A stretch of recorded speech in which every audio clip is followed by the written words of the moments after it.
Welcome to Bio class. Today we will discuss Mendelian disorders.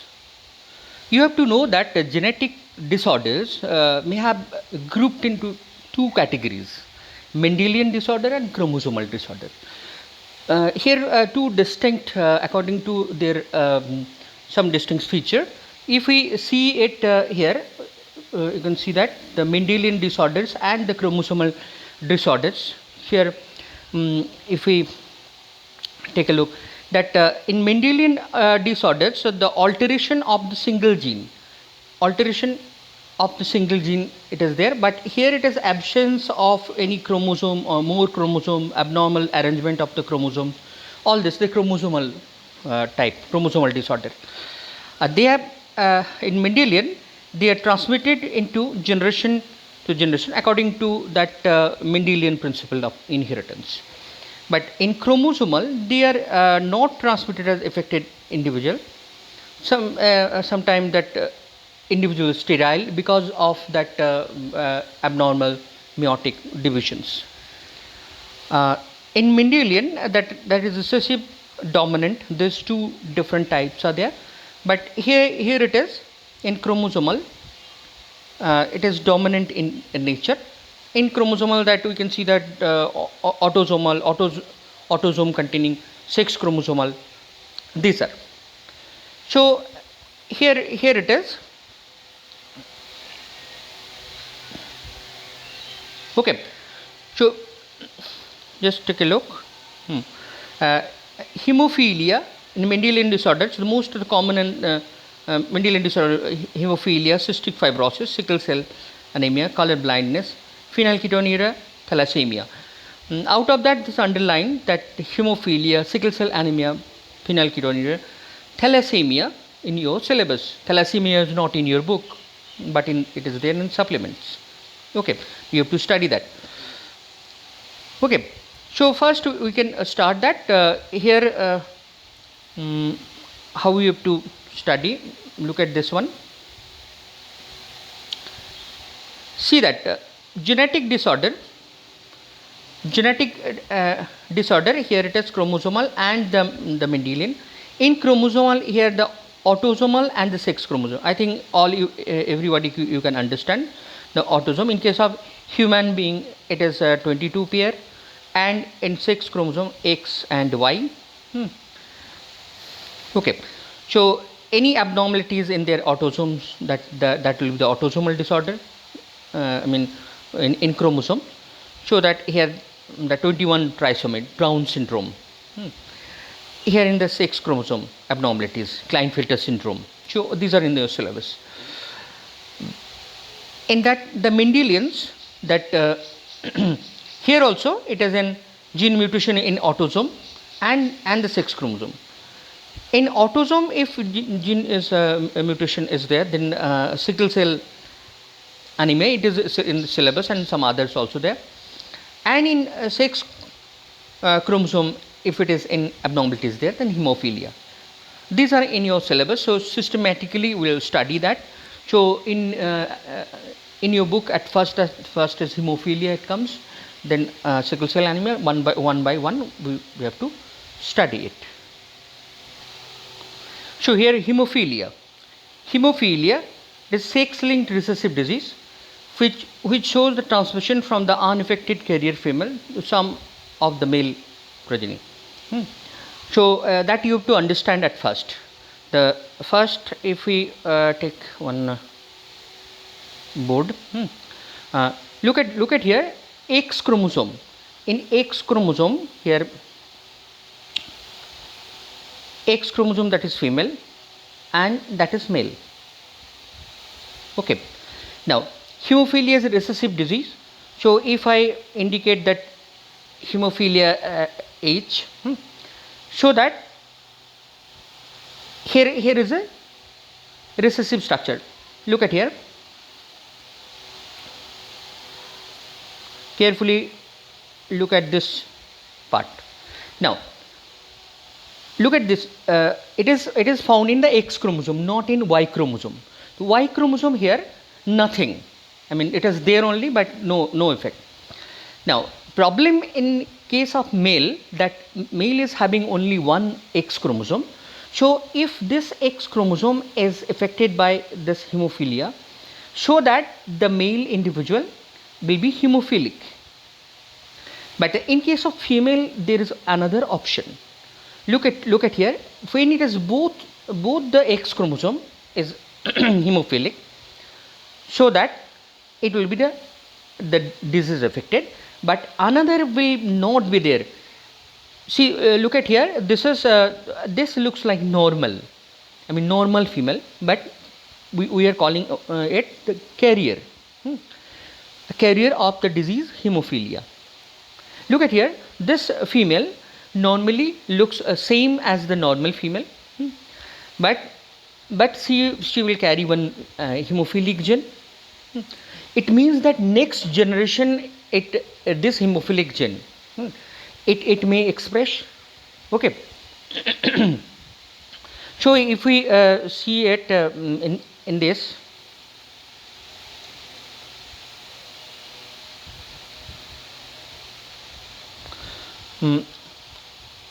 look at here. Look at here. Here hemophilic gene. Hemophilic gene here it is denotes this one the normal. This one normal, and this is hemophilic. So suppose here one the carrier female, and here is a normal male. This is the normal male. So in this case, if disease containing will be only one male. But look at here, that first when this cross is made, that both looks female, looks normal, looks normal, and here it is normal male, and it is carrier female. Carrier looks normal, but here it is hemophilic, one boy child will be born. But this is the girl can survive with this gene as a carrier. That you have to understand. What is this disease? Hemophilia is a coagulation disorder. Coagulation disorder, genetic defect of the X chromosome. We'll see that what kind of the problem. So here it is. If we can, this one.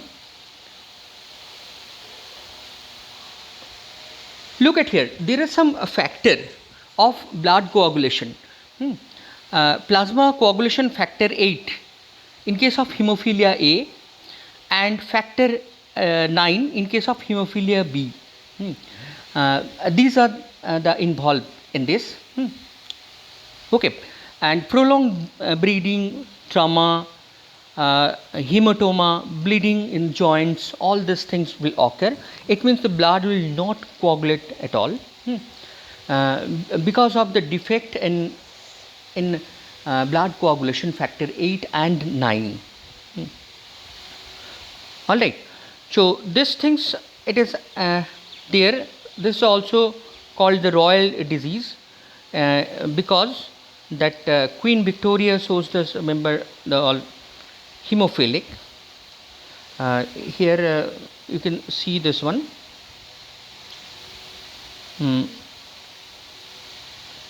Here you can these are the carrier and the normal you can see that, and these are the affected. So mostly here effects in case of male boy, and they cannot survive up to that adulthood. Most of them they died in early ages. Okay, so in here the female can survive as a carrier, but the male are not. Sickle cell anemia. Sickle cell anemia, it is a autosomal recessive disease. It means that here it is not found in sex chromosome, it is found in autosome.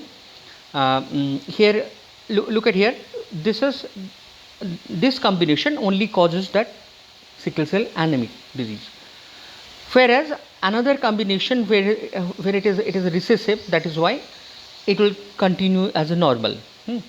So heterozygous appears apparently unaffected, but they are their carrier of the disease, as their 50% of the probabilities of transmission of the next generation. Okay, so let's know that how all these things can affect.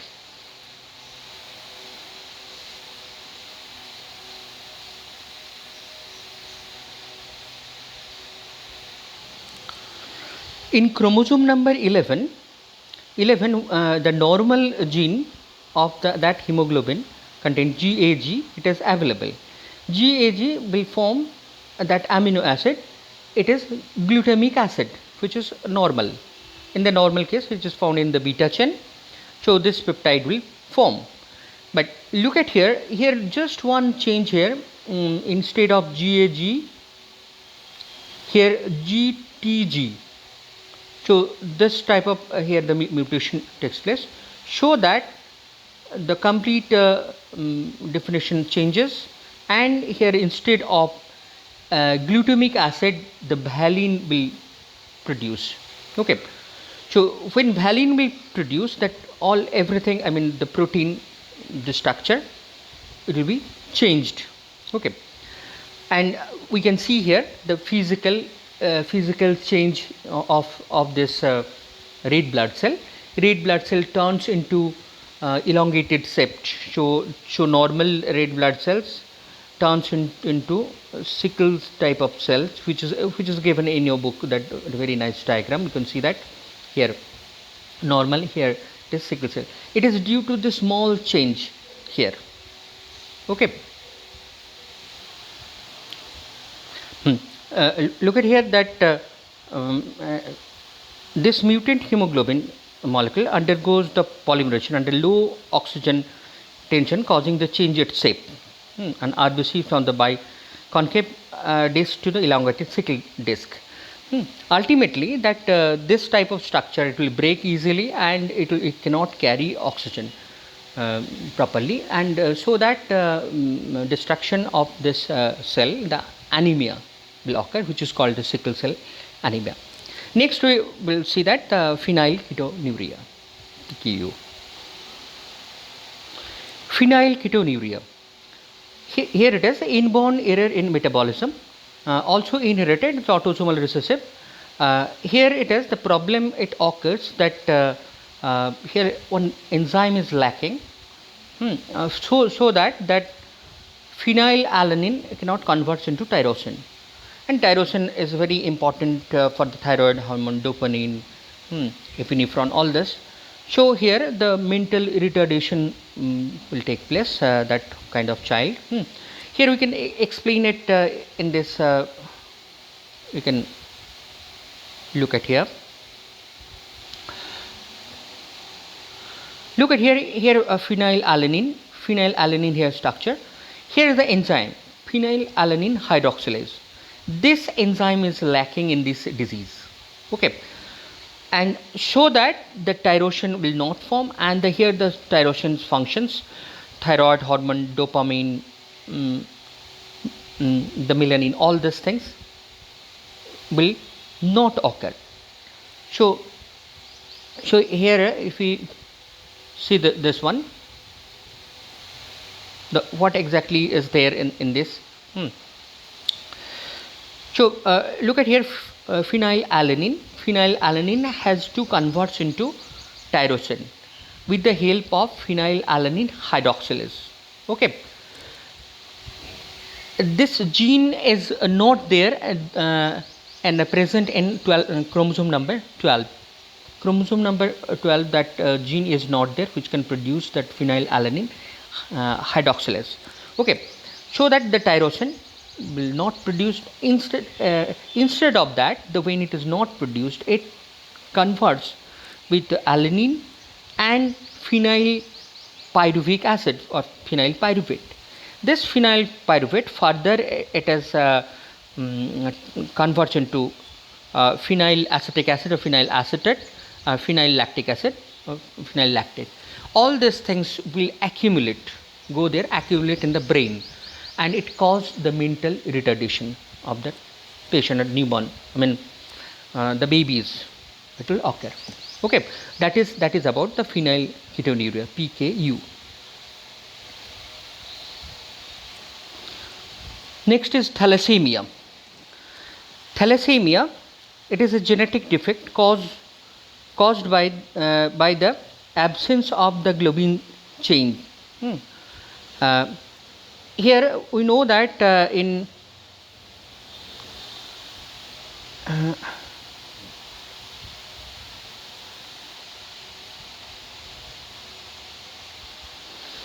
so look at here. Look at this structure of here, the hemoglobin. Hemoglobin, here you can see that beta chain and the alpha chain and the beta chain.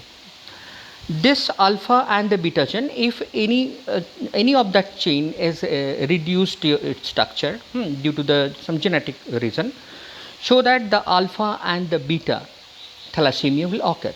And here it is joined with the heme, iron containing heme that you know, and it is found in the hemoglobin, erythrocytes inside the hemoglobin, the structure. Okay, so let's know that the all other fact. Alpha chain involves, there are two genes. Look at here, HBA1, HBA2. It is found in 16th set of chromosome, and the P arm it is there, HBA is HBA2. When its defect, that alpha chain will not produce, so that this anemia will occur. In case of beta, look at here, that only one gene is involved in this. Only one gene is involved. You can see that here. In HB, that it is 11th chromosome. In P arm, only one gene. Previous it was two gene. In beta chain, it is reduced, so that the beta chain will not produce. Now, what will happen the next? In case of alpha type, here the autosomal disease, so that you can see that the T stands for thalassemia. This is the carrier father, carrier mother, and if the cross will be there, that the one thalassemic patient will born, this carrier will be mild, very mild, thalassemia, which is negligible. In case of beta, here also, but in case of beta here, these are called the minor thalassemia, and this is called the major thalassemia. Why it is called that, we will see afterward.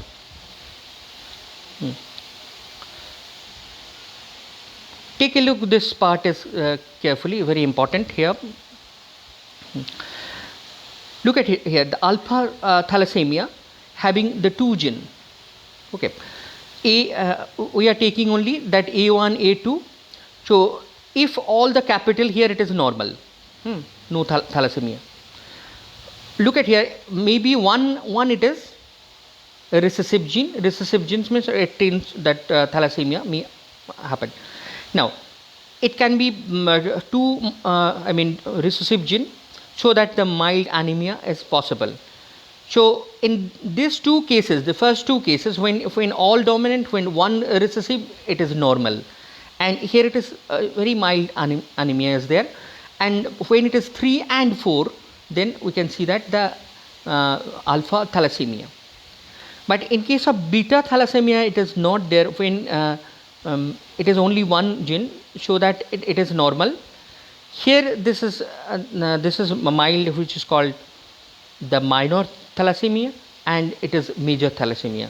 So in between, so many other option is not there in this case. Okay, I think you have got that one. So next day we can do that the chromosomal disorder. Thank you.